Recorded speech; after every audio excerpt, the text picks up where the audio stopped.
Okay are के अंदर हमने कंट्रोल स्ट्रक्चर को स्टार्ट किया, इफ़ स्टेटमेंट देखा हमने। अब हम स्विच स्टेटमेंट की तरफ जाएंगे कि स्विच स्टेटमेंट क्या है, लेकिन उससे पहले मैं इफ़ स्टेटमेंट में एक चीज़ मज़ीद ऐड करता चलूँ कि सबसे पहले तो हमने देखा था यहाँ पर कि कमेंट पे मैं लिख देता हूँ, हैश से कमेंट करते हैं हम आर के अंदर।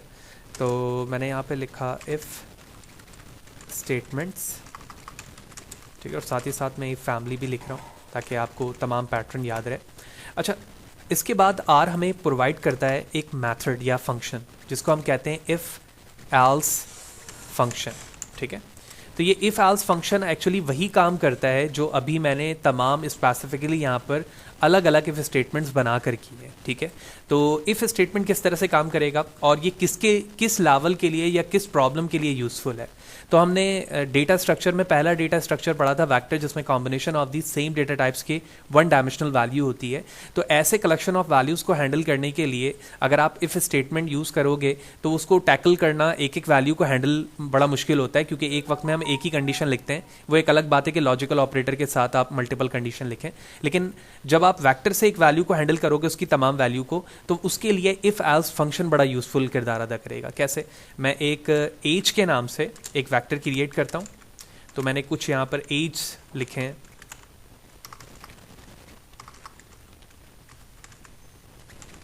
ठीक है, कुछ वैल्यूज मैंने यहां लिखी हैं एज की, या फिर कोई मार्क्स कह सकते हैं आप, वट एवर। और उसके बेस पर मैं कहता हूं इफ एल्स। तो देखो, जब मैंने इफ एल्स का मेथड लिखा तो आप देख रहे हो लिखा आ रहा है टेस्ट, और उसके बाद लिखा हुआ है यस एंड नो, यानी पहले आप कंडीशन बताओगे, ट्रू में क्या होना है वो बताओगे, और फॉल्स में क्या होना है वो बताओगे।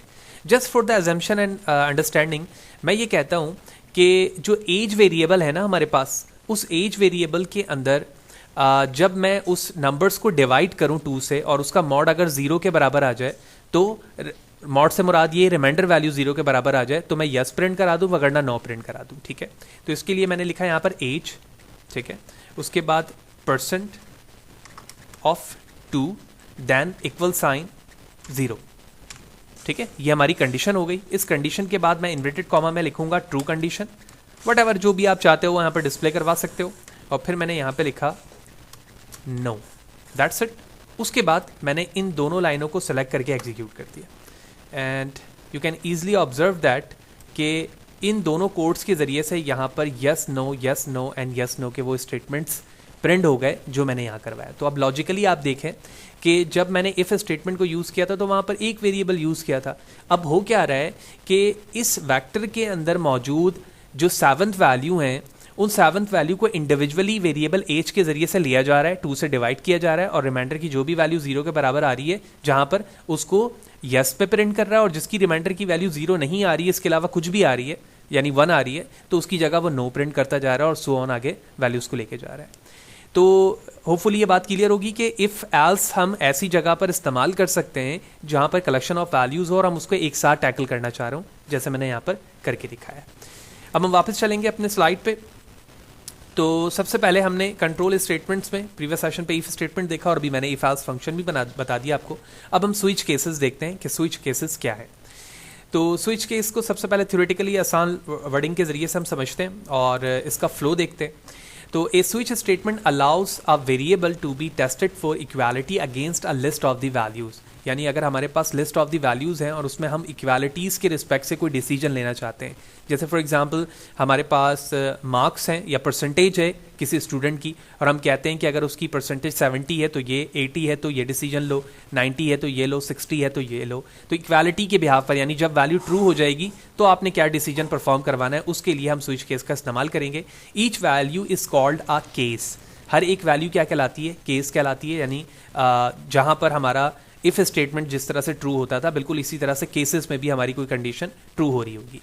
And the variables being switches on it checked for each cases, यानी वो जो वेरिएबल आपने इस्तेमाल किया होगा वो हर एक केसेस पर उसको चेक करता रहेगा, जहां पर उसको वो ट्रू वैल्यू मिलेगी और वो स्टेटमेंट को या जो चीज़ें भी तुमने केसेस के अंदर लिखी होंगी वो डिस्प्ले हो जाएंगी।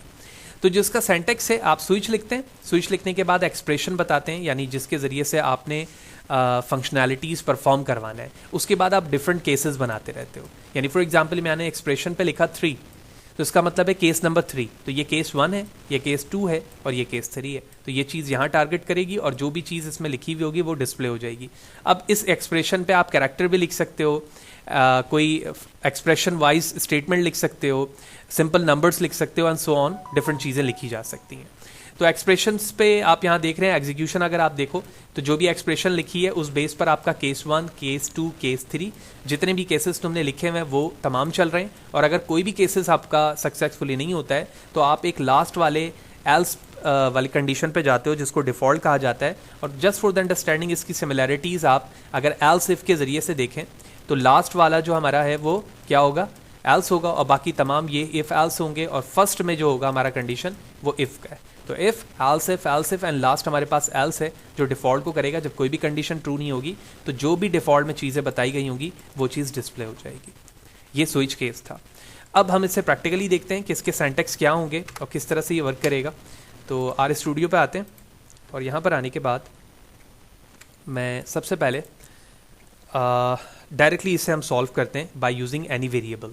तो मैंने कहा एक्स इज इक्वल टू या असाइनमेंट ऑपरेटर स्विच। अब स्विच स्टेटमेंट आप देख रहे हो जैसे मैंने ओपन किया तो यहाँ पर अकॉर्डिंग टू द सिंटैक्स हमें एक्सप्रेशन बताने की ज़रूरत है या जिसके ज़रिए से आप स्विच केस यूज़ करोगे। तो मैंने यहाँ पर लिख दिया 3 और उसके बाद हम यहाँ पर क्या करेंगे, केसेस बनाएंगे। तो मैं एक काम ये करता हूँ कि यहाँ से मैं एंटर प्रेस करता हूँ और अब इस तरह से मैं लिखता हूँ वो कंडीशंस। तो पहली कंडीशंस, ठीक है, फिर उसके बाद दूसरी कंडीशन और उसके बाद तीसरी कंडीशन। सही, सारी कंडीशंस हमने यहाँ पर बना दी, सबको कॉमा से सेपरेट किया। और जो चीज़ तुम प्रिंट कराना चाहते हो तो मैंने यहाँ लिख दिया 1 इन word, 2 and 3 and then I'm going to write also 4. That's it. सारी कंडीशंस हो गई जो इस स्टेटमेंट्स के लिए थी स्विच केसेस के। और उसके बाद मैं इस बॉडी से बाहर आऊँगा क्योंकि ये स्विच की बॉडी थी और अब मैं x को यहाँ पर डिस्प्ले करा रहा हूँ। तो मैंने लिखा प्रिंट x, दैट्स इट। और उसके बाद जब आप इस कोड को एग्जीक्यूट करोगे तो अकॉर्डिंग टू द एक्सप्रेशन ये जो 3 है वो टारगेट कर रहा है इससे, ठीक है। तो अब आप आउटपुट पे देख सकते हैं कि यहाँ पे 3 डिस्प्ले हो गया, ठीक है। तो बिल्कुल इसी तरह से मैं यहाँ चाहूँ तो वेरिएबल्स यूज़ कर सकता हूँ, कोई नंबर भी यूज़ कर सकता हूँ। तो जस्ट फॉर द अंडरस्टैंडिंग मैंने यहाँ पर लिखा y is something value like 2, okay. और अब मैंने इसकी जगह यहाँ पर y लिख दिया। अब मैं इस y को यूज़ करते हुए इसे एग्जीक्यूट करता हूँ and here it is, you can see that ये कंडीशन y पे 2 है तो हमारा जो कंडीशन है वो 2 यहाँ पे डिस्प्ले हो गया। तो ये सिंपलेस्ट हमारी एक एग्जांपल थी जिसमें हमने स्विच केस को एक्सप्रेशन वाइज बनाना देखा और उसके बाद हमने डिस्प्ले करना देखा। अब हम इसी स्विच स्टेटमेंट को यूज़ करते हुए एक कैलकुलेटर डिज़ाइन करते हैं जो 2 नंबर्स को ऐड कर सके according to the request of the user, ठीक है। तो मैंने यहाँ पर लिखा VAL1 यानी वैल्यू 1, कुछ भी वैल्यू लिख दिया मैंने। यहाँ पे लिखा मैंने value 2 and there is something value on it as well. और उसके बाद हम क्या करते हैं कि आउटपुट के लिए यानी आपने करवाना क्या है उसके लिए मैंने यहाँ पे लिखा val3 is equal to inverted comma s for sum, ठीक है। यानी इन दोनों को मुझे सम कराना है। आइदर हमारे स्विच केसेस में मल्टीप्लाई, माइनस, सब्ट्रैक्ट ये सारी चीज़ें, मॉड्यूलस भी होगा और पावर साइन भी होगा। अब मैं यहाँ क्या करता हूँ, एक वेरिएबल बनाता हूँ रिजल्ट के नाम से और रिजल्ट के अंदर हम क्या करेंगे, अपना स्विच स्टेटमेंट रेडी करेंगे। तो मैंने कहा स्विच ब्रैकेट ओपन एंटर, ठीक है। अब यहाँ पर हम सबसे पहले किसे कॉल करेंगे, अपने वेरिएबल 3 को जो कि डिसीजन के लिए है। अब तुम्हें क्या करवाना है, तो मैंने ये कहा कि अगर कोई यूज़र ए सेलेक्ट करता है, ठीक है, तो तुम क्या करो वो मैं इक्वल साइन के आगे बताऊंगा। और अगर यूज़र बी सेलेक्ट करता है, ठीक है, तो क्या करना है, डी, ए, बी, व्हाटएवर जितनी भी कंडीशन आप चाहते हो तो बना सकते हो आप। अब यहाँ पर मैं कैट के एक मेथड को इस्तेमाल करूँगा जो कि कॉनकैटिनेशन के लिए इस्तेमाल होता है, यानी स्ट्रिंग और वेरिएबल को अगर मैं एक साथ यूज़ करना चाहूँ तो कैट का मेथड ज़्यादा सक्सेसफुल है। तो मैं कैट के साथ यहाँ पे लिखता हूँ एडिशन इक्वल टू और उसके बाद स्पेस देकर मैंने यहाँ पर कॉमा प्रेस किया और मैं यहाँ पर वैल्यू 1 और वैल्यू 2 को ऐड के साथ लिख दूंगा यानी प्लस साइन के साथ। तो मैंने लिखा val1 plus val2, that's it. और यहाँ पर कॉमा प्रेस कर दूंगा ताकि ये सेपरेट हो। यानी अगर मैं s की वैल्यू VL3 की वैल्यू a कर दूं तो ये काम होना चाहिए, दैट्स इट। मैंने इस लाइन को कॉपी किया, मल्टीपल टाइम पेस्ट करता जाऊंगा और अब मैं उस वैल्यू की रिस्पेक्ट से इनको चेंज कर रहा हूँ। D4 डिवाइड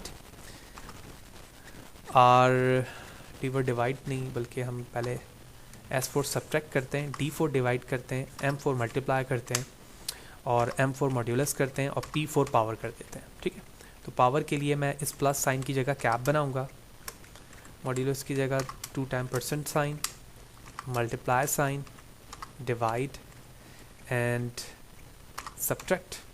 आप सम भी कर सकते हो, तो मैंने ए के लिए एडिशन इस्तेमाल कर लिया है, इसलिए मैं सब्ट्रैक्ट को हटा दूंगा।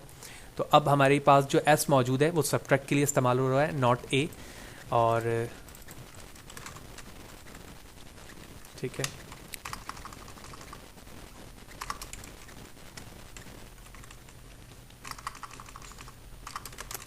डिवाइड कर दिया मैंने, मॉड्यूलस को एमओडी से रिप्रेजेंट कर देते हैं, EOW से पावर, दैट्स इट। अब बॉडी से बाहर आएंगे और अब मैं अपने रिजल्ट वेरिएबल को क्या करूँगा, डिस्प्ले करवाऊँगा। तो यहाँ से बाहर आते हैं, मैंने प्रिंट में लिखा result and that's it. Execute करते हैं अपने पूरे होल कोड को जहाँ तक वेरिएबल मौजूद है, मैंने एग्जीक्यूट किया and subtract result equal to now 11। तो हमारा रिजल्ट हो रहा है, लेकिन यहाँ पर वैल्यू के नल क्यों आ रही है। ठीक है, तो एग्जीक्यूशन रिजल्ट की हमारे साथ ही यहाँ पर हो रही है, तो यही वजह है कि हम जब प्रिंट को बाद में डिस्प्ले कराएंगे तो उसकी वैल्यू नल ही होगी, क्योंकि एक दफ़ा वो इन साइड पे यहाँ पर इस्तेमाल हो रही है इंटरनली। तो मैंने अपने वेरिएबल को एग्जीक्यूट किया और डायरेक्टली उसके रिजल्ट को यहाँ पर एडिशन के लिए एक्सेस कर लिया, क्योंकि मैंने इसे ए लिखा हुआ है। आप चाहें तो डी, एम और फर्दर चीज़ों के लिए भी इसे इस्तेमाल कर सकते हैं, जिस तरह मैंने किया। तो ये कुछ 2 एग्जांपल्स हो गई जो हमने स्विच केसेस को यूज़ करते हुए किया। इसी तरह से स्विच केसेस को आप फर्दर पेस्ट मेथड के साथ भी इस्तेमाल कर सकते हो, या उसके अंदर इफ स्टेटमेंट इस्तेमाल करना चाहो तो आप उसे भी कर सकते हो। ये सारी चीज़ें रिक्वायरमेंट के बेस पर इस्तेमाल होंगी कि किस रिक्वायरमेंट में आप इसको इस्तेमाल करते हो। तो अब मैं यहाँ पर पेस्ट जो हमारा बिल्टन मैथड है उसे यूज़ करते हुए यहाँ पर स्विच केस यूज़ करता हूँ। तो मैंने कहा x equal to some value of a which mean character a and y equal to some character b, और उसके बाद हमने एक स्विच केस बनाया। ठीक है, स्विच केस की बॉडी ओपन की। अब यहाँ पर आने के बाद मैंने कहा पेस्ट, किन किन चीज़ों को पेस्ट करना है। मैंने कहा x और y को पेस्ट करो और इन्हें सेपरेट कर दो इस ब्लैंक स्पेस से, सॉरी ओनली इन्वर्टेड कॉमा से। ठीक है, और अब मैं यहाँ पर अपनी कंडीशन बता रहा हूँ। तो मैंने कहा कि अगर a है तो आप ये करो, a की जो भी वैल्यू है वो मैंने बता दिया। तो कॉन्कैटिनेट करने के लिए मैंने लिख दिया I R कॉमा। उसके बाद मैंने इससे कॉपी किया, पेस्ट किया, 3 कंडीशंस हमने यहाँ पे बना दी। तो मैंने यहाँ लिख दिया पाइथन, यहाँ मैंने लिख दिया C। तो जब ये A और B कॉन्कैटिनेट होंगे यानी ज्वाइन होंगे तो शायद इस तरह से हमें दिखेंगे। तो मैं यहाँ पर A कह सकता हूँ, यहाँ पर AC कह सकता हूँ और यहाँ पर AD कह सकता हूँ। तो इस पेस्ट मेथड ने x और y को separately by using without any space inverted comma के ज़रिए इन दोनों को मर्ज कर दिया, यानी मिलाकर ए बी बना दिया।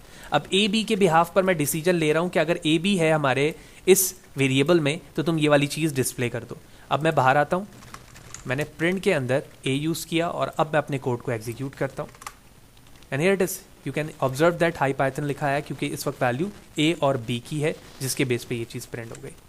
तो 3 प्रॉपर्ली हमने यहाँ पर एग्जांपल्स देखे स्विच केसेस के, कि स्विच केसेस क्या है, किस तरह से यूज़ होती है और किस तरह से वो सिमिलैरिटीज़ में हमें लाकर दिखा रही है इफ़ स्टेटमेंट के बिहाफ पर। लेकिन जो बेसिक डिफरेंसेस है वो हम यहाँ पर ईजिली ऑब्जर्व कर सकते हैं कि मैं अगर इफ़ में चाहूँ तो लॉजिकल ऑपरेटर के साथ, यानी फॉर एग्जांपल यहाँ पर आकर मैं एंड ऑपरेटर के साथ एज की इस तरह की भी एक value less than equal to define कर सकता हूँ, जो हम लॉजिकल ऑपरेटर पे जान चुके हैं कि जब डिफरेंट कॉम्बिनेशंस ऑफ वैल्यूज़ आ रही होती हैं तो वहाँ पर हम लॉजिकल एंड या और का इस्तेमाल करते हैं। लेकिन ये काम हम स्विच केसेस में नहीं कर सकते। तो अब स्विच केसेस को समझने के बाद हम इसकी कुछ डिफरेंसेस समझते हैं बाय यूजिंग दिस स्नैप। तो इस स्नैप पर आप प्रॉपर्ली समझ रहे हो कि जो पहला डिफरेंस है, the expression is tested for equality only. तो स्विच स्टेटमेंट में सिर्फ इक्वालिटी की चीज़ें ही कंपैरिजन की जा सकती हैं, कंपेयर की जा सकती हैं। यानी मैं ये नहीं कह सकता कि अगर वेरिएबल x की वैल्यू ग्रेटर देन है तो ये काम करो, लेस देन है नहीं, बल्कि x की वैल्यू 1 है तो ही ये काम किया जाएगा, ये स्विच केसेस में होता है. Where as the expression can be tested for inequality as well, which mean greater than and less than, in which if else में. सेकंड कंडीशन या डिफरेंसेस है ओनली वन वेरिएबल या value is use to match against all cases label, एक ही value तमाम cases के लिए इस्तेमाल हो रही है. और इफ एल्स में multiple expression can be tested for the same.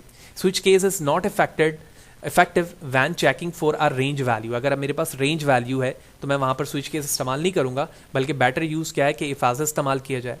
चौथा केस जो डिफरेंस है, switch case can not handle floating point values. 2.1 2.3 नहीं इस्तेमाल हो सकता है इसमें, लेकिन एल्स के अंदर हम इसको यूज कर सकते हैं. The case label must be constant character of integer, यानी कांस्टेंट होनी चाहिए वैल्यू या कैरेक्टर होनी चाहिए, इसके अलावा नहीं होनी चाहिए. जबकि एल्स जो इफ एल्स है वो इसके अलावा भी चीज़ों को हैंडल कर लेता है.